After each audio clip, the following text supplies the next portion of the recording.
سلام البنات، ان شاء الله تكونوا بخير وبصحة جيدة يا رب. اليوم راح نعطيكم كل الاسرار باش ينجح معاكم المشوك. نتمنى ان شاء الله تستفادوا من الوصفة والطريقة اللي راح نشاركها معاكم. دونك ما نطولش عليكم، نبداو على بركة الله. عندي هنا 500 غرام نتاع لا مارغرين تكون بدرجة حرارة الغرفة، مع كاس نتاع السكر الخشين. الكاس اللي عبرت به هو هذا اللي وريته لكم. دونك السر الاول نتاع المشوك باش يجيكم معسل من داخل هو انه نحطوا له السكر الخشين ماشي السكر الناعم. دونك هذه هي لاستيس الاولى باش ينجح معنا المشوك. دونك ندخل هذاك السكر في لا مارغرين تاعنا بهذه الطريقه حتى نتحصل على قوام يكون كريمي، ومن بعد نروح نضيف البيض في الكميه اللي درتها انا اللي هي 500 غرام تاع لا مارغرين. راح نحط 8 بيضات، بحيث هنا فصلت الصفار عن البياض. دونك الصفار هنا راح نحطه في العجينه كما تلاحظوا، والبياض رايحه نحتفظ به في الاخير باش ندير التزيين. دونك ندخل هذاك الصفار كما تلاحظوا بهذه الطريقه في هذيك العجينه، فوالا. ومن بعد نروح نضيف المكونات الاخرى. هنا ضفت لافاني هنا درت 2 ملاعق تاع ديسير كما تلاحظوا، ونزيد نضيف مبشور الليمون. راح يمدوا لنا ذوق رائع في الجاتو نتاعنا كما تلاحظوا. هنا حبيت نحكي لكم برك على الكاوكاو، طريقة التحضير نتاعو. دونك بعد ما حمصت الكاوكاو نتاعي قشرت النص تاعو والنص خليته بالقشور، عقبته في الروبو. ومن بعد جبت هذا السيار الرقيق خلاص فيهم، وهبط الكاوكاو الرقيق باش نستعملو في العجينة، والكاوكاو الخشي اللي يبقى لي الفوق في السيار هو اللي راح نستعملو للتزيين. هذه الملاحظة مهمة حبيت نشاركها معكم. وهذه تاني سر نتاع المشوك. دونك هذا الخشين رايحين نخليوه للتزيين، فوالا. وهذاك الرقيق اللي هبط لنا هو اللي راح نستعملو دركا في الخطوة هذه في العجينة. دونك تبعوا معي الخطوات باش تشوفوا الطريقة. هذا هو الكاوكاو الرقيق اللي تحصلت عليه. دونك هنا راح نحط كاس معمر كامل تاع الكاوكاو الرقيق، ونزيد نص كاس نتاع الكاوكاو، ونكملو بنص نتاع نواه كوكو. دونك نواه كوكو هنايا راح تزيد لنا في النكهه تاع الجاتو، راح تنحي لنا القساحه هذيك نتاع لوغو نتاع الكاوكاو، راح يزيد لنا في الذوق اكثر. دونك بهذه الطريقة نخلط المكونات مع بعض حتى يندمجوا.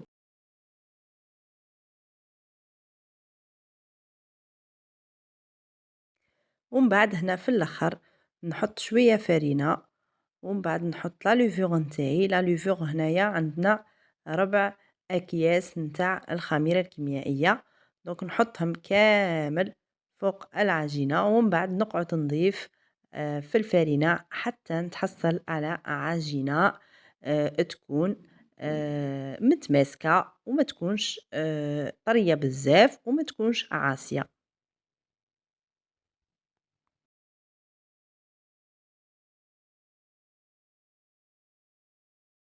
هنا كيما تلاحظوا ما قعداش نعجن فيها، قاعدة نلم فيها برك. يعني لي جاتو باش يجيونا ناجحين لازم نلمو برك العجينة، ما نعجنوهاش.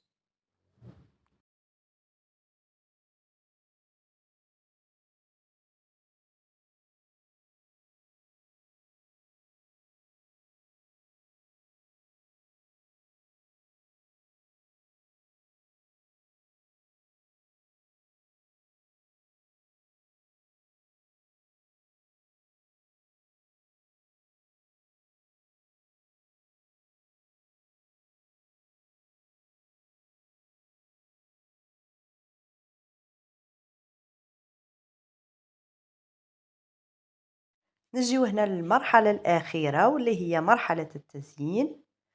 هنا الكيسات نتاعنا راحين يكونوا بهذا الحجم، يعني الطول نتاع القطر نتاعهم راح يكون 3.5 تقريبا سنتيمتر.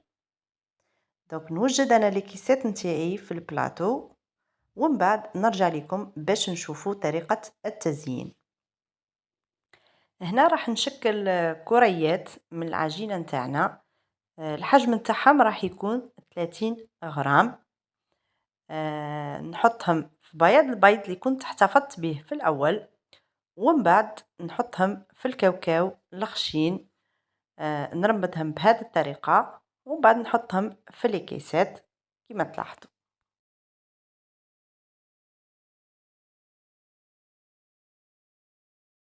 نزيدو نديرو الحبة الثانية.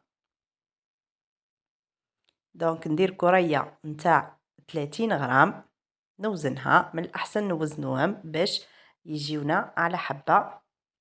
ندورها بهذا الشكل، نحاول ندير لها شكل دائري متجانس، ونحطها في البياض، ومن بعد نحطها في آه الكاوكاو كما تلاحظوا.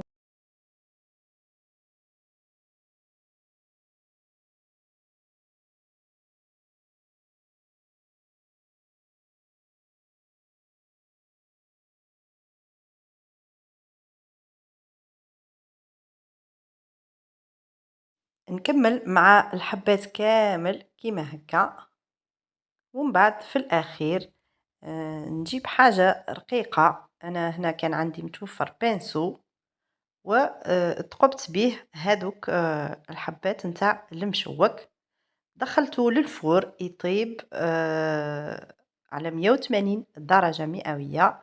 الفور كنت سخنته من قبل.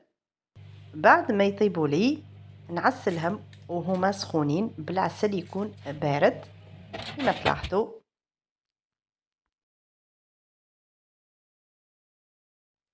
ومن بعد نزينهم بهذه الطريقة. نتمنى إن شاء الله تكون الوصفة عجبتكم واستفدتوا من النصائح اللي أعطيتهم لكم. دونك نشوفوا النتيجة في الأخير. وهذه هي وصفتنا لنهار اليوم، نتمنى إن شاء الله تكون عجبتكم وتجربوها.